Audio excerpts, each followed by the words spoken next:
O Vale de Açor. Por J. C. Philpott. Traduzido e adaptado por Silvio Dutra. Portanto, eis que eu a atrairei, e a levarei para o deserto, e lhe falarei ao coração. E lhe darei as suas vinhas dali, e o Vale de Açor, por porta de esperança. E ali cantará, como nos dias de sua mocidade, e como no dia em que subiu da terra do Egito. Oséias 2 versos 14 e 15. Os livros proféticos do Antigo Testamento contêm, armazenados neles, uma rica mina de instrução e edificação para a Igreja de Deus. Mas, embora a mina seja tão rica, é proporcionalmente profunda. Embora o minério seja tão precioso, está trancado em seus recessos mais escuros. Assim podemos dizer desta mina, como Jó fala de outra não menos profunda e valiosa. As pedras dela são lugar de safiras, e tem poeira de ouro. Mas podemos acrescentar, com ele, há um caminho que nenhuma ave conhece, e que o olho do abutre não viu, pois está escondido dos olhos de toda a humanidade, mesmo os pássaros de olhos afiados no céu não podem descobri-lo. Jó 28 versos 6, 7 e 21. Mas, além dessas dificuldades inerentes às escrituras proféticas, surge um obstáculo adicional à correta compreensão delas a partir dessa circunstância, que as pessoas não sabem ou não têm suficientemente em mente, que estão abertas a vários tipos de interpretação. Para explicar melhor o meu significado, deixe-me observar que a interpretação dos livros proféticos do Antigo Testamento é frequentemente, se não universalmente, de uma natureza tríplice. Primeiro, a interpretação literal e histórica, que era adequada ao tempo, lugar e circunstâncias sob as quais a profecia foi primeiramente e originalmente entregue. Em segundo lugar, a interpretação espiritual e experimental, que o Espírito Santo escreveu na carta para a edificação da Igreja de Deus em todos os tempos. E, em terceiro lugar, a interpretação futura ou profética, quando essas profecias serão cumpridas em seu pleno significado, e todo J e tio delas receberão um completo cumprimento.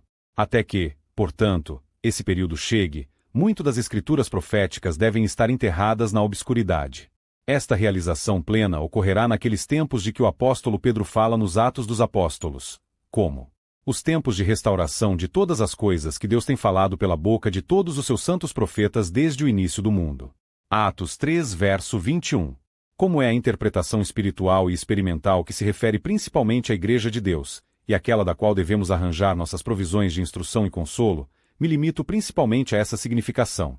E, ao fazê-lo, com a ajuda e a bênção de Deus, trarei diante de vocês as palavras do Senhor em nosso texto, e assim, as dividirei mostrando-lhes. Primeiro, a maneira pela qual Deus atrai seu povo, pela influência de sua graça. Em segundo lugar, onde ele os traz por meio desses atrativos, para o deserto. Em terceiro lugar, o que ele faz a eles quando os conduz para lá, ele lhes fala confortavelmente, dá-lhes as suas vinhas dali, e abre no Vale de Açor uma porta de esperança. Em quarto lugar, qual é o fruto e efeito abençoado destes tratos graciosos de Deus com eles no deserto, que cantam ali como nos dias da sua mocidade, e como no dia em que subiram da terra do Egito. Não podemos, no entanto, entender bem essas relações de Deus com as almas do seu povo, a menos que primeiro olhemos para a parte anterior do capítulo.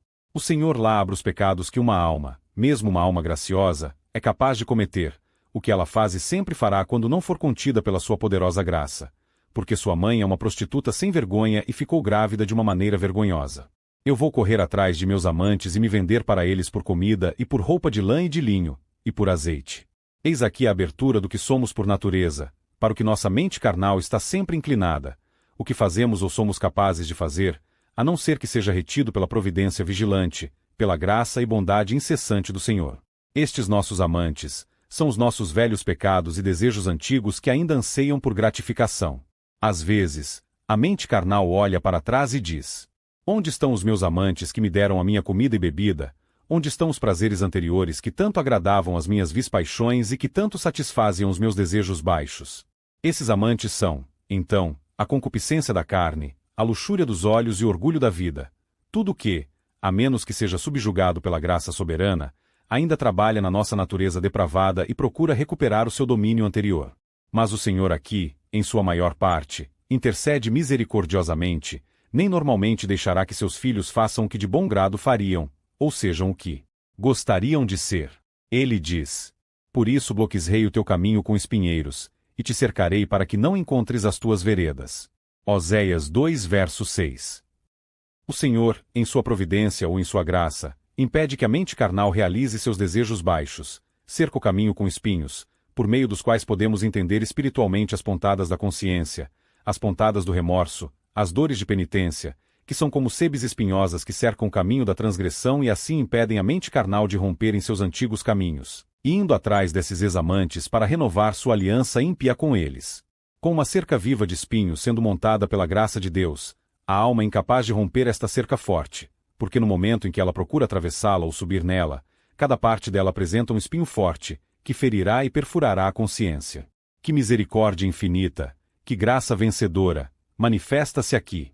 Se a consciência não fosse feita sensível para sentir a picada, dificilmente podemos dizer qual poderia ser a terrível consequência, ou em que abismo miserável de pecado e transgressão a alma não cairia. Mas esses brejos lacerantes produzem remorsos de alma diante de Deus, para suceder, como o Senhor fala, que quando ela correr atrás de seus amantes, ela não será capaz de alcançá-los. Ela vai procurá-los, mas não vai encontrá-los, e terá um desejo em sua mente para os prazeres mais puros e deleites mais santos do que seus amantes adúlteros poderiam dar a ela. E assim uma mudança em seus sentimentos é produzida, uma revolução em seus desejos. Então ela vai dizer, eu vou voltar para o meu marido como no início, porque então eu estava melhor do que agora. A ideia de uma esposa adultera contrastando os prazeres inocentes de seu primeiro amor conjugal com o estado de miséria em que ela tinha sido traída por sedutores ímpios, e assim a alma contrasta espiritualmente o seu anterior gozo da presença e do poder do Senhor, com seu estado atual de escuridão e deserção. Onde, ela diria, estão as minhas primeiras delícias, minhas primeiras alegrias, e a doçura que eu tinha nos dias que agora são passados, em conhecer, servir e adorar o Senhor. Ele era um marido terno e amoroso para mim naqueles dias. Eu voltarei para ele, se ele graciosamente me permitir, porque era melhor para mim, quando eu podia andar à luz do seu rosto, do que desde que eu tenho estado procurando por meus amantes e não colhendo senão a culpa, a morte e condenação. O Senhor prossegue dizendo, e agora descobrirei a sua vileza diante dos olhos dos seus amantes, e ninguém a livrará da minha mão. Também farei cessar todo o seu gozo, as suas festas, as suas luas novas, e os seus sábados, e todas as suas assembleias solenes. E devastarei a sua vide e a sua figueira, de que ela diz. É esta paga que me deram os meus amantes. Eu, pois, farei delas um bosque, e as feras do campo as devoraram. Castigá-la-ei pelos dias dos Baalins, nos quais elas lhes queimavam incenso, e se adornava com as suas arrecadas e as suas joias, e, indo atrás dos seus amantes, se esquecia de mim, diz o Senhor. Portanto, eis que eu a atrairei, e a levarei para o deserto, e lhe falarei ao coração. E lhe darei as suas vinhas dali, e o vale de Açor por porta de esperança. E ali responderá, como nos dias da sua mocidade, e como no dia em que subiu da terra do Egito. E naquele dia, diz o Senhor, ela me chamará meu marido, e não me chamará mais meu Baal. Oséias 2 versos 10 a 16. Por isto é intimado a mão de castigo do Senhor, que, como literalmente ele castigou a recusa de Israel, enviando-a para o cativeiro, assim ele colocará em escravidão seu povo rebelde, e fará cessar sua alegria, suas festas, suas novas luas e seus sábados, significando assim que ele os privará do gozo de sua presença e de seu favor manifesto. Porém, para não nos determos muito tempo na introdução de nosso assunto, este trabalho que tenho apresentado tão rapidamente é todo ele preparatório para aqueles tratos graciosos que são mais especial e particularmente desenvolvidos nas palavras do nosso texto. A maneira pela qual Deus atrai seu povo, pela influência de sua graça. Portanto, chegamos ao primeiro ponto. Eis que eu a atrairei. Há uma palavra graciosa no profeta Jeremias, cuja aplicação foi abençoada por muitas pessoas que realmente temem a Deus. Eu te amei com um amor eterno, por isso com bondade te tenho atraído. Jeremias 31:3. Não precisamos apenas ser conduzidos pela lei, mas ser atraídos pelo Evangelho. Precisamos não só dos trovões do Monte Sinai, mas do orvalho da chuva que caem sobre o Monte Sião, para desfrutar do sorriso do amor de Deus, bem como experimentar o franzir de sua ira. Porque há as cordas de um homem e os laços de amor pelos quais o Senhor atrai a alma para si mesmo, assim como os terrores do Senhor, por meio dos quais isto é conduzido. Oséias 11:4, Salmo 88:15. Mas como Deus cumprirá esta palavra na feliz experiência da alma? Eis que a atrairei. Primeiro, ele frequentemente se coloca diante dos olhos do entendimento, e revela com graça e poder ao coração, o Filho de seu amor, Jesus, o Cristo de Deus. Mas onde quer que haja uma visão de Jesus pela fé, há uma influência atraente que atende à visão, de acordo com as palavras do nosso bendito Senhor. E eu, quando for levantado da terra, atrairei todos os homens para mim.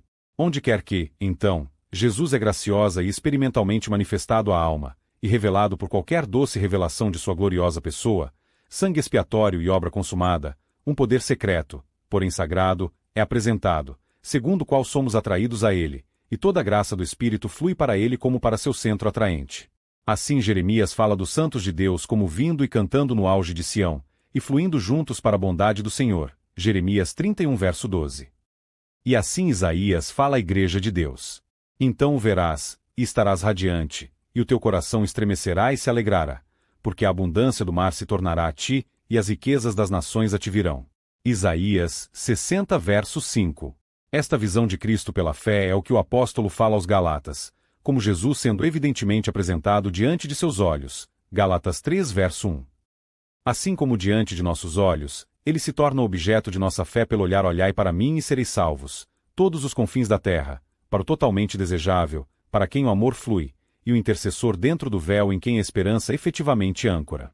Assim, então, o bendito Senhor é revelado à alma pelo poder de Deus, sua gloriosa pessoa levantada diante dos olhos do entendimento espiritual, seu sangue e justiça descobertos à consciência e sua adequação a todos os nossos desejos e aflições experimentalmente manifestado, o Espírito bendito levanta uma fé viva pela qual Jesus é contemplado e exaltado, e assim se torna precioso para todos os que creem em seu nome. Não está tudo isso em estrita conformidade com as Escrituras? Porque o Senhor diz: está escrito nos profetas, e todos serão ensinados por Deus. Portanto, todo homem que ouviu e aprendeu do Pai, vem a mim. João 6 verso 45. E quão verdadeiro é que sem este ensinamento celestial e este esquema divino ninguém pode realmente e eficazmente vir a Jesus, porque ele mesmo diz: ninguém pode vir a mim a menos que o Pai que me enviou o atraia. João 6 verso 41.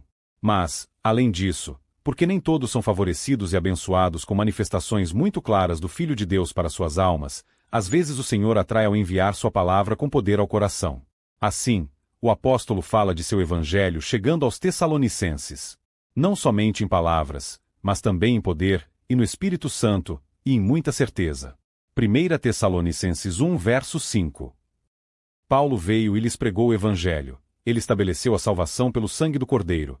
O Espírito Santo atendeu a palavra com poder. Chegou ao seu coração com muita certeza de que era a própria verdade de Deus, e eles o receberam como a própria voz de Deus falando-lhes através dos lábios do apóstolo. Qual foi o efeito? Eles se voltaram para Deus, dos ídolos para servir ao Deus vivo e verdadeiro. Não foi este o fruto da sua graça tão vitoriosa, e não foram assim atraídos a seu serviço pelo poder de Deus? Mais uma vez, às vezes, o Senhor, sem aplicar sua palavra com qualquer poder grande e distintivo ao coração, faz com que sua verdade caia com uma dose de doçura na alma. Isto é como a chuva ou o orvalho, de acordo com sua própria declaração graciosa: minha doutrina cairá como a chuva, meu discurso destilará como orvalho. Deuteronômio 32 verso 2. Assim, o precioso unguento sobre a cabeça de Arão é comparado ao orvalho de Hermon e ao orvalho que desceu sobre os montes de Sião, porque ali o Senhor ordenou a bênção, a vida eterna.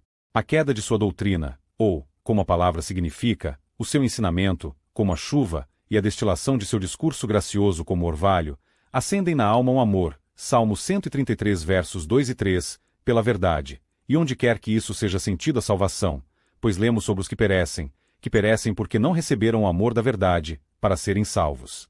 2 Tessalonicenses 2 verso 10. Há uma recepção da verdade, e uma recepção do amor da, ou pela verdade. Estas duas coisas diferem amplamente. Receber a verdade não salvará necessariamente, pois muitos recebem a verdade que nunca recebe o amor da verdade.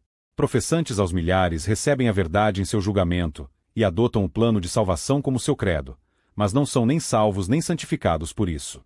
Mas receber o amor da verdade, amor pela verdade, como está em Jesus, ser feito doce e precioso para a alma, é receber a própria salvação.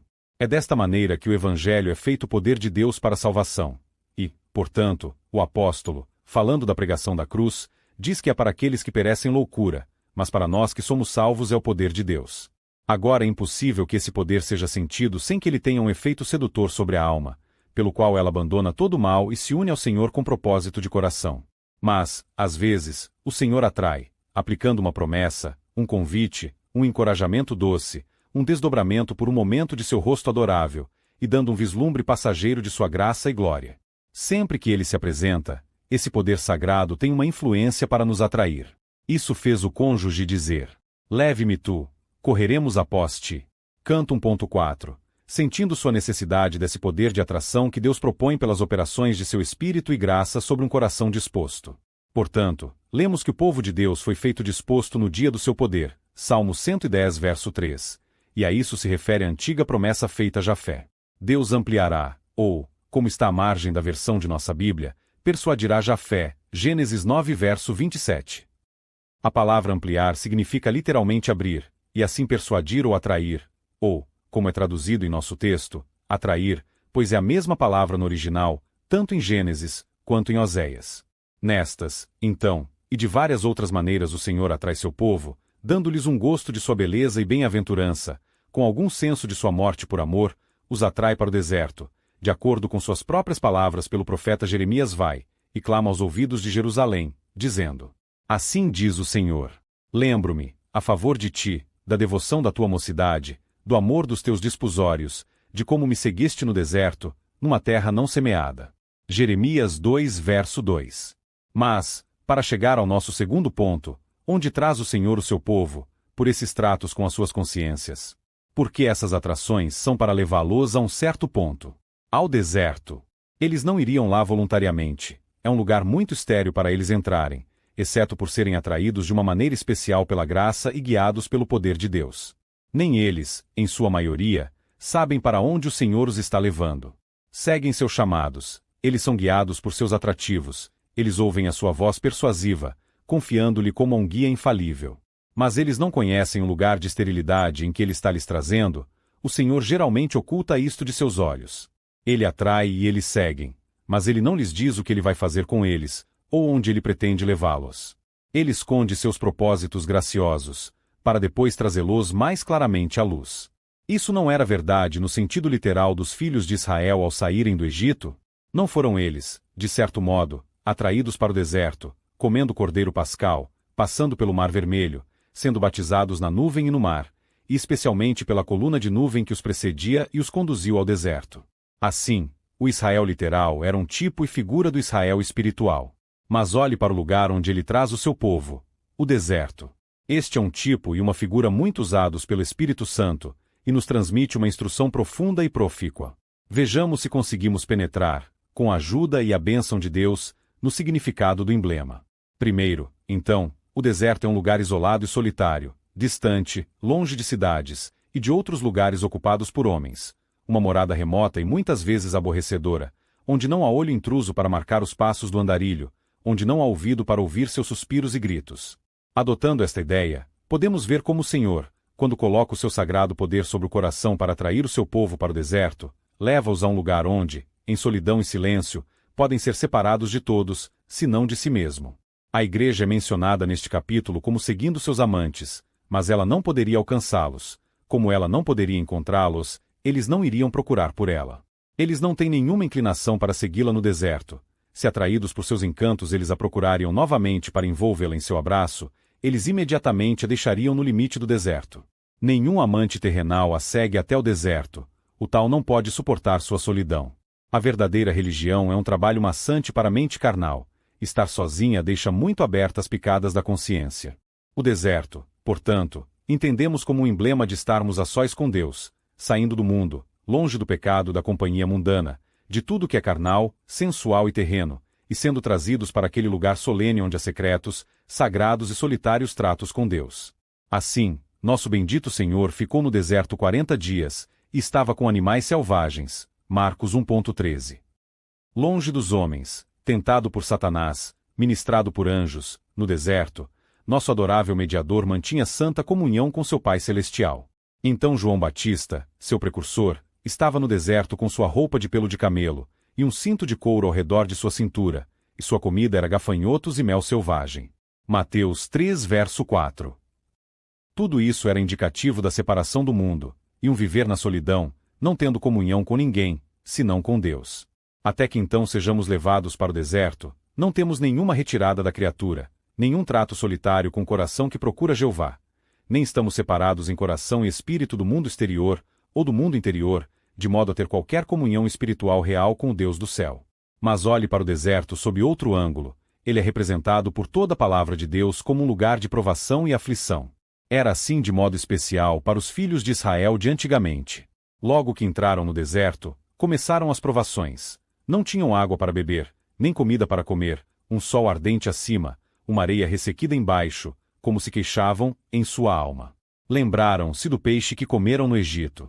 Os pepinos, os melões, os alhos, as cebolas e o alho. Mas agora, disseram eles, nossa alma está seca, não há nada além desse maná diante dos nossos olhos. Números 11 versos 5 e 6.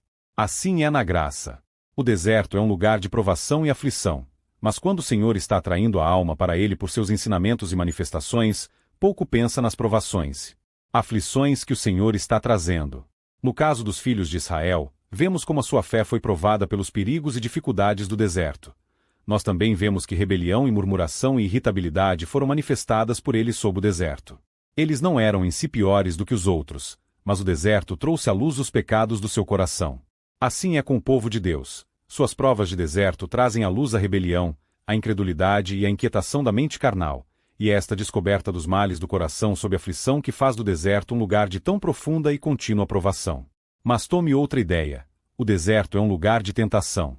Foi assim com os filhos de Israel. O deserto revelou as concupiscências do seu coração, e, por isso, lemos que cobiçaram excessivamente no deserto e testaram a paciência de Deus no deserto. Salmo 106:14. Deus os testou e eles testaram a Deus. Isto é, Deus provou a sua fé e obediência, e eles tentaram a fidelidade e a paciência de Deus. Às vezes eram tentados pela fome, então eles foram tentados pela sede, ventos quentes, serpentes ardentes, árabes errantes, perseguindo-os como inimigos, como Amaleque e Edom, uma multidão mista sempre desejando voltar ao Egito. E enfim a ira de Deus os desgastou, até que os seus cadáveres caíram no deserto. Todas estas coisas os tentaram a incredulidade e a rebelião.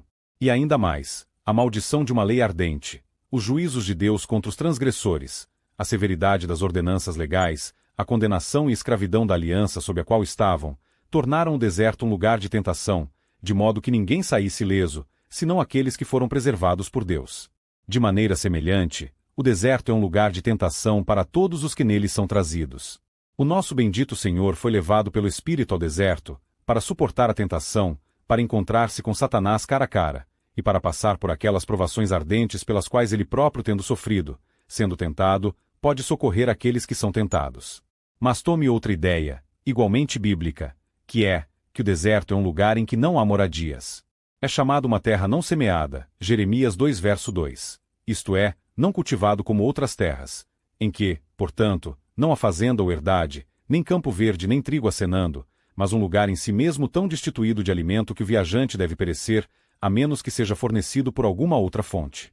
Nesse sentido, o deserto pode representar espiritualmente aqueles pontos na experiência da alma, onde não há ajuda, força ou refúgio na criatura, em que, a não ser por algum suprimento, eu poderia dizer algum suprimento milagroso do céu, devemos perecer. Que vantagem isso deu às queixas dos filhos de Israel? Vocês nos levaram para este deserto para matar toda a assembleia com fome. Êxodo 16:3. Eles não estavam naturalmente em um lugar lamentável quando eles vieram assim primeiro ao deserto, mas mesmo depois não havia água para eles senão a que veio da rocha, nenhum alimento senão o maná que caiu do céu, de modo que, mesmo em meio à sua própria oferta, eles sempre foram lembrados de que eles dependiam de Deus todos os dias.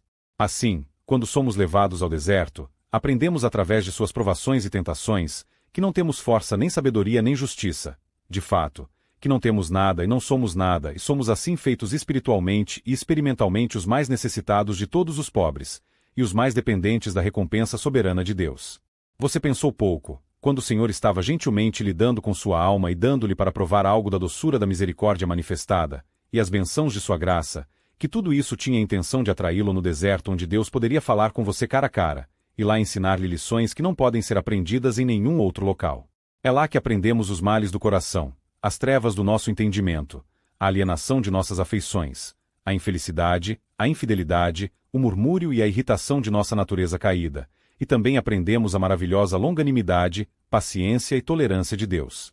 O que Deus faz ao seu povo quando os traz ao deserto, ele lhes fala confortavelmente, dá-lhes as suas vinhas dali, e abre no vale de Açor uma porta de esperança. Quando chegamos ao deserto sob estes atrativos de Deus, então o Senhor leva a cabo uma determinada obra, da qual ele falou no texto como triplá, e que eu, portanto, adotando essa divisão, agora apresentarei diante de vocês. A primeira promessa é que ele falará confortavelmente com ela. Está na margem da palavra, para seu coração, e adotarei essa leitura como minha primeira explicação do significado da palavra confortavelmente. Deus fala ao coração. Essa é a característica especial de sua voz. Os homens podem falar ao ouvido, e não podem fazer mais, mas Deus fala ao coração, pois é ali que somente a sua voz é ouvida. Toda religião verdadeira, do começo ao fim, está no coração de um homem. Ele pode ter a cabeça bem decorada com noções, mas um coração destituído de graça. Mas não é assim com os vasos da misericórdia, porque creem de coração para a justiça, e é pela voz de Deus ouvida no coração que uma fé salvadora é ressuscitada na alma. Lá Deus deve falar se deve haver qualquer religião do coração, qualquer experiência de salvação, qualquer conhecimento da verdade para ser abençoado e salvo por isso. Mas no deserto aprendemos a profunda necessidade que há, que Deus deve falar ao nosso coração. Precisamos que o próprio Senhor fale, e somente o Senhor, e falar palavras que chegarão ao nosso coração e entrarão com poder divino em nossa consciência. Quando você está no deserto, você não tem nenhum amigo, nenhuma ajuda da criatura, nenhum conforto mundano, estes todos o abandonaram. Deus te levou ao deserto para privar-lhe desses laços terrestres, desses refúgios de criaturas e vãs esperanças, para que ele mesmo possa falar à sua alma.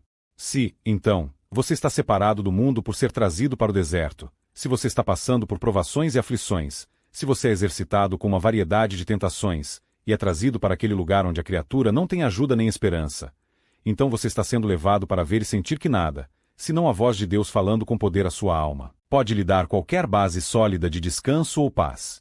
Assim, no deserto aprendemos não só as lições mais dolorosas, mas as mais proveitosas que Deus pode nos ensinar. Lá somos despojados de toda a nossa própria justiça, lá vemos o fim de toda a nossa própria sabedoria, e lá toda a nossa força natural e confiança da criatura falham e cedem, e dão em nada. Mas como estes falham, eles nos ensinam a necessidade indispensável de olhar para o Senhor para que Ele possa ser o nosso tudo em tudo. A sede no deserto ensinou aos filhos de Israel a necessidade e a bênção da água da rocha. A fome do deserto ensinou-lhes a necessidade e a bênção do maná do céu. Assim, então, no deserto, por cada provação e tentação, nosso coração está mais aberto à nossa visão. Assim pelas provações mais profundamente perplexantes, pelas aflições que pressionam mais fortemente, e pelas tentações mais continuamente incomodadoras, chegamos a este ponto em nossa própria consciência: Deus mesmo deve ser meu tudo em tudo, é Ele e Ele sozinho que deve me salvar, dele minha esperança deve vir, dele todas as minhas forças, felicidade e consolo, não tenho nada além do que Ele dá e não sou nada senão o que Ele faz. Não é esta a linguagem do peregrino no caminho no deserto? Assim, com estes ensinamentos e operações do Espírito de Deus em seu coração, você chegou a este ponto, que o próprio Deus deve falar ao seu coração, ou você não tem nada sobre o qual você possa se firmar, nada que possa olhar. Não é isto rentável? Pode ser doloroso, mas é proveitoso, porque por este meio aprendemos a olhar somente para o Senhor, e esta deve ser sempre uma lição abençoada para ser aprendida por cada filho de Deus. Tomem, porém, as palavras que estão destacadas, eu falarei confortavelmente com ela. Temos quase as mesmas palavras em Isaías 40 versos 1 e 2: Consolai o meu povo, diz o vosso Deus. Falai benignamente a Jerusalém. Está na margem, como também está em nosso texto, fale ao coração de Jerusalém. Mas quais são essas boas notícias que lhe serão anunciadas, faladas ao seu coração? Quais são as coisas que sozinhas podem lhe dar seu verdadeiro conforto? Diga-lhe que a sua guerra é terminada, isto é, que a paz é agora sua porção feliz, porque sua guerra foi interrompida, seus inimigos derrotados, suas batalhas ganhas, seu longo, duro e pesado tempo designado de serviço militar foi cumprido, e que agora ela pode, pelo menos por uma temporada, descansar no Senhor como capitão de toda a vitória de sua salvação. Mas não há outra mensagem confortável para ela. Sim. Diga-lhe em segundo lugar, diz o Senhor, que a sua iniquidade é perdoada. Esta é a melhor de todas as notícias possíveis, a mais abençoada como a mais adequada de todas as boas novas.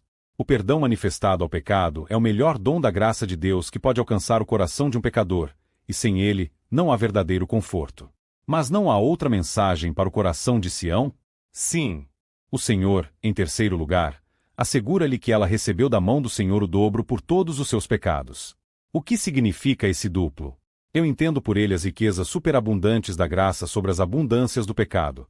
Ou seja, o Senhor não se contentará com o perdão, simplesmente para abençoar com misericórdia e paz, mas para dar-lhes tão superabundantemente que elas serão o dobro de toda sua culpa passada e tristeza.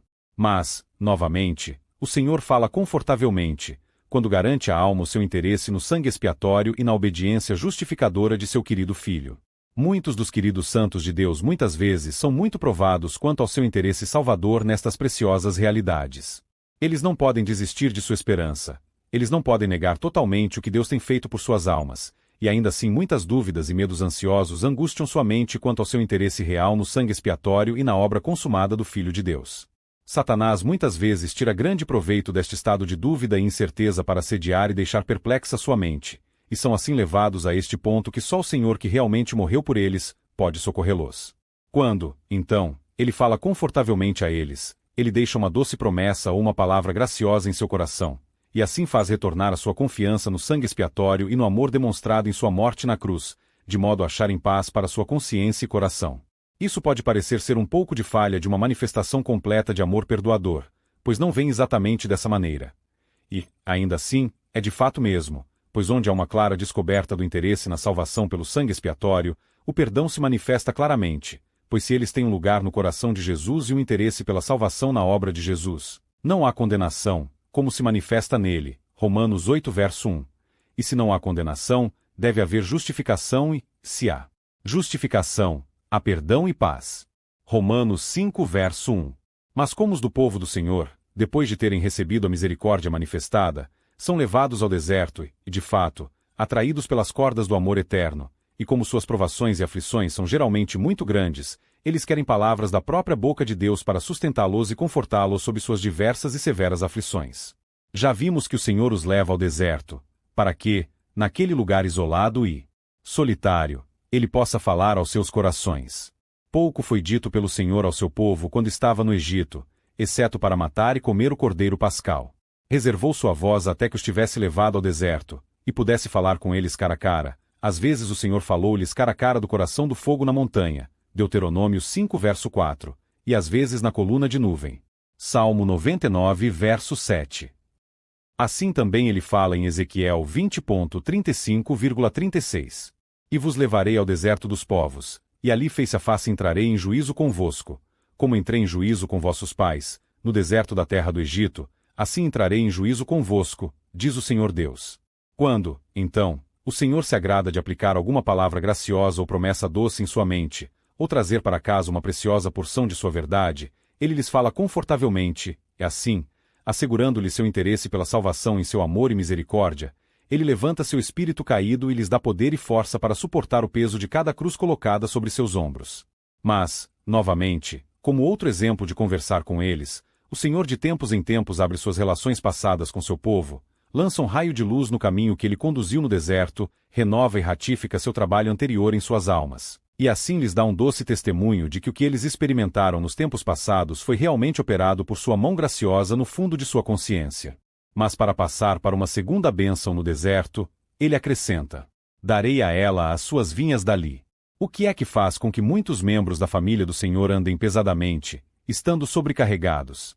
Sua falta de fruto, que eles não podem viver como eles sinceramente desejam, para a glória de Deus.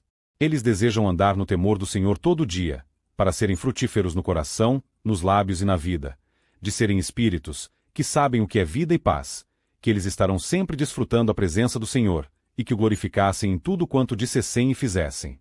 Mas, infelizmente, eles não podem ser o que eles desejam, porque eles encontram o mal continuamente trabalhando em seu coração. As profundas corrupções de sua natureza caída contaminam e poluem tudo o que pensam, dizem e fazem, e esse sentimento de sua depravação inata, e de sua total contrariedade a toda pureza e santidade que desejariam possuir como seguidores de Cristo os lança às vezes em grande dificuldade e angústia, assim como em escravidão e confusão mental. Mas, o Senhor ainda quer fazê-los frutificar em toda boa palavra e obra, conceder-lhes os desejos de seu coração e capacitá-los a viver para o seu louvor.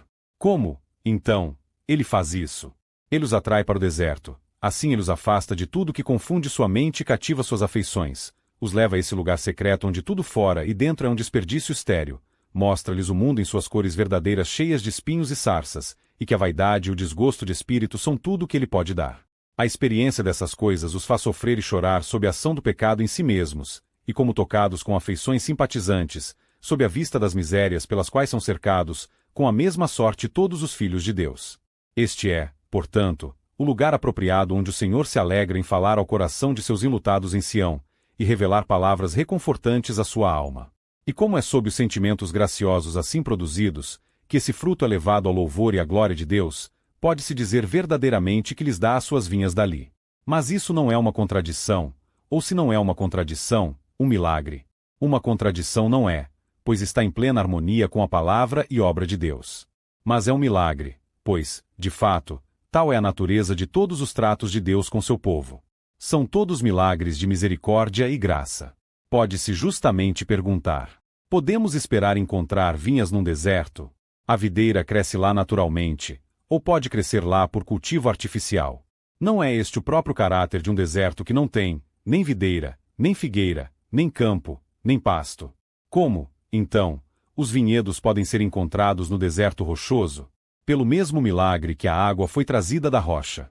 Não menos um milagre é aquele lugar onde o fruto é encontrado, sendo o último lugar onde o fruto natural pode crescer. E ainda como isso aumenta a graça de Deus, e mostra a grandeza de seu poder. Mas vejamos agora o Senhor dando a Sião suas vinhas no deserto. É fazendo com que os frutos do seu espírito brotem em seu coração, pois esse é o deserto para o qual o nosso texto aponta. Olhe para Judá, então, no deserto, curvada pelo sofrimento e pelo aborrecimento. A paciência é lhe dada para suportar suas aflições com submissão à vontade de Deus. Não é isto um fruto do Evangelho? A tristeza de Deus por causa de seus pecados e rebeliões é graciosamente comunicada. Há outro cacho de uvas neste ramo frutífero. A gratidão ao Senhor por sua paciência, longanimidade e eterna paciência. Não é este outro grupo de frutos ricos e maduros nesta vinha no deserto? Entregar tudo à sua graciosa disposição com um sincero e sério desejo de cumprir todos os seus sábios propósitos, em perfeita harmonia com sua própria vontade soberana. Este é outro cacho de uva sobre esta videira do deserto. Bendizer e louvar a Deus, mesmo pela sua mão afligidora, agradecendo-lhe pela fornalha, pelas provações e tentações que foram tão misericordiosamente e sabiamente anuladas para o benefício espiritual da alma. Levantai a folha que escondeu da vista, e vede se não podereis encontrar este rico e maduro ramo pendurado sobre a videira no deserto. A separação do mundo, a morte para as coisas do tempo e do sentido, a espiritualidade da mente, a santidade e afeições celestiais fixadas sobre as coisas do alto. Aqui estão mais uvas que crescem nesta videira, plantada pela mão de Deus no rude deserto. Caminhar com piedade, abstendo-se da aparência do mal, colocando o Senhor diante de nossos olhos, vivendo para Ele e não para nós mesmos, fazendo a sua vontade do coração e caminhando diante dele à luz do seu semblante. Olhe sob as folhas verdes de uma profissão consistente e veja como estas uvas maduras crescem no deserto em que Deus atrai seu povo, para que ele lhes dê vinhas daí. Quão diferente é a natureza da graça! Na natureza a videira cresce sobre o banco ensolarado, ou em nosso clima na rica fronteira, e precisa de muito cuidado e cultivo de mãos humanas para levar o fruto à perfeição. Mas, na graça, não conseguimos ter a videira produzindo uvas quando esta se encontra no solo rico, nem no campo, nem arando e adubando o solo nativo de nosso próprio coração, mas pela atração do Senhor por seu espírito e graça para o deserto, onde a natureza seca e morre para que a videira espiritual cresça e dê fruto, bem como todas as vinhas de sua plantação exclusiva, as igrejas de sua verdade experimental, para que floresçam e abundem na frutificação, pois está é a vontade de Deus conforme. Vemos nas palavras de Jesus em João 15, em relação à videira verdadeira e os ramos. Você não desejou viver mais frequentemente na glória de Deus, andar mais no seu temor, para ser mais espiritual, ter as Escrituras mais profunda e experimentalmente abertas a você, e desfrutar de mais comunhão celestial com o Pai e seu querido Filho? Estou certo de minha própria experiência, que tal é o desejo de um coração gracioso. Mas você pouco pensou como o Senhor trabalharia em você para desejar e fazer a sua boa vontade, e para torná-lo fecundo em toda boa palavra e obra. Você não pensou que seria por atraí-lo ao deserto de provação e aflição, tentação e tristeza, e que ali faria com que a videira de sua graça formasse raízes mais profundas em seu peito e fizesse com que os frutos da justiça ansiassem tanto crescer sobre o ramo, inclinado e arrastado de fraqueza e ainda correndo sobre o muro, como foi dito de José em Gênesis 49 verso 22. Mas você não pode agora ver a sabedoria e a misericórdia de Deus nisto? Se não tivéssemos sido trazidos anteriormente ao deserto, estaríamos atribuindo fruto aos nossos próprios esforços, à bondade natural do solo, ou à nossa habilidade no cultivo. Mas sendo tão puramente, e posso dizer milagrosamente, o dom e a graça especiais de Deus, devemos reconhecê-lo como único autor e confessar diante de Deus e do homem: de ti e de ti somente é o nosso fruto encontrado. Uma terceira bênção do deserto que o Senhor promete fazer por sua igreja no deserto é que dará a ela no vale de Açor uma porta de esperança. Isso nos leva de volta aos dias antigos, quando ocorreu uma cena muito solene no vale de Açor. Lembramos de que, antes de ser tomada Jericó, Deus pronunciou uma maldição solene sobre qualquer homem que tomasse o anátema, o despojo de Jericó, que estava devotado à destruição, Josué 6,17, pela maldição de Deus. E lembramos que um homem chamado Acã, desprezando o mandamento de Deus e atraído por um espírito de cobiça avarenta, tomou uma roupa babilônica, 200 siclos de prata e uma cunha de ouro de 50 siclos de peso, e os escondeu na sua tenda. Você também lembra como o olho de Deus marcou tudo, como quando a sorte foi lançada caiu sobre o culpado, como ele foi levado ao vale de Açor com tudo o que tinha, e como todo Israel apedrejou com pedras, e os queimaram com fogo. Por isso o nome daquele lugar se chamava Vale de Açor até o dia de hoje, Josué 7,26. Portanto, para esta solene transação, o Espírito Santo faz alusão nas palavras de nosso texto, onde ele fala de Vale de Açor como uma porta de esperança. Açor significa confusão, e como Acã foi apedrejado até a morte por tomar a coisa amaldiçoada, também pode significar destruição.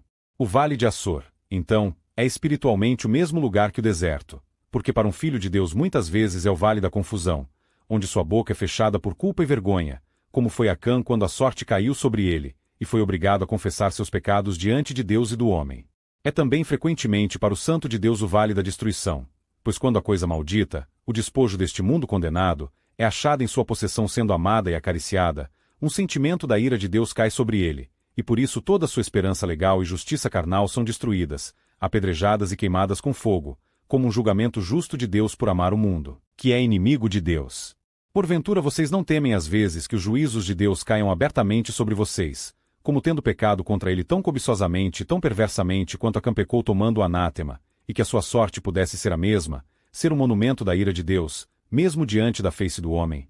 Não temem que o povo de Deus se levante contra vocês por causa dos seus pecados e recusas, e, no sentido espiritual, sejam apedrejados com as pedras do campo, ou queimados com o fogo da justa condenação.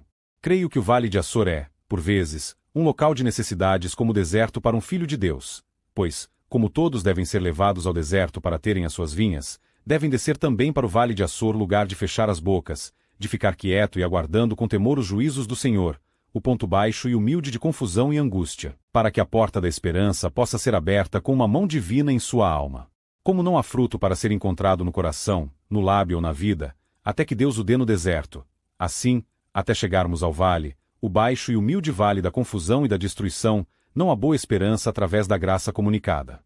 Aqui, então, há outro milagre, pois é neste vale que Deus abre uma porta de esperança. Quando o Filho de Deus está às vezes quase desesperado pela pressão do pecado, pela maldição da lei e pela condenação de uma consciência acusadora, o Senhor neste vale, onde toda esperança legal afunda e morre, abre uma porta de esperança em seu coração desanimado. Mas como ele faz isso? Ele envia um raio de misericórdia, um feixe de graça, dá uma visão do sangue expiatório e do amor de Jesus por sua morte, ou concede uma graciosa manifestação de seu querido Filho, e assim revelando o Senhor da vida e glória como o caminho, a verdade e a vida, abre uma porta de esperança, pela qual a alma entra em sua graciosa presença pelo poder da ressurreição de Jesus dentre os mortos. Como João olhou, e eis que uma porta se abriu no céu, assim é uma porta de esperança aberta para a alma mesmo quando esperando o destino de Acã no sombrio vale de Açor. Como isso é abençoado!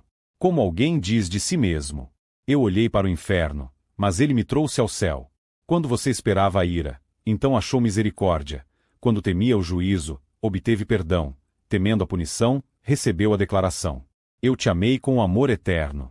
Não é esta uma abertura no vale de Açor de uma porta de esperança?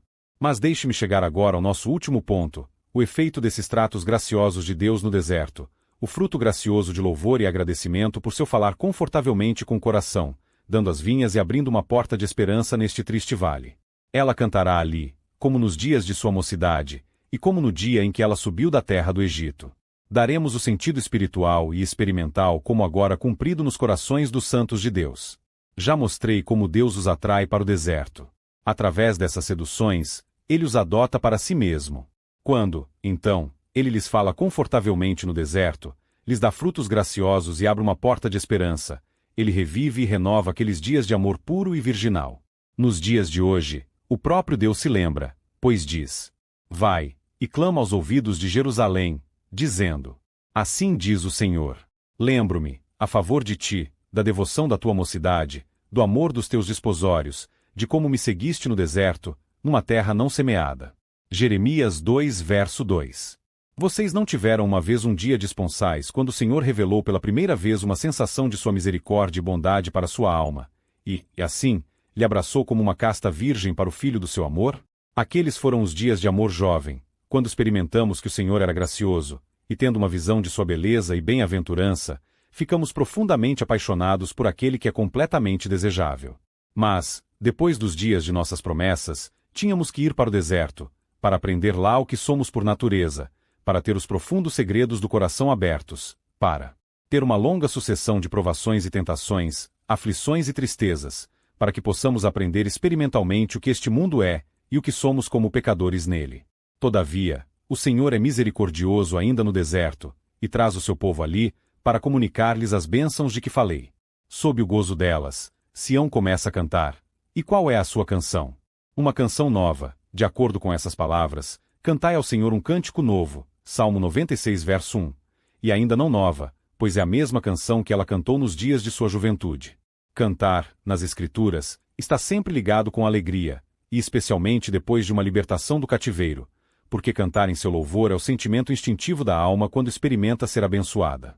Mas Sião no deserto tinha esquecido sua antiga canção, e não poderia cantá-la novamente até que o Senhor falasse confortavelmente com seu coração.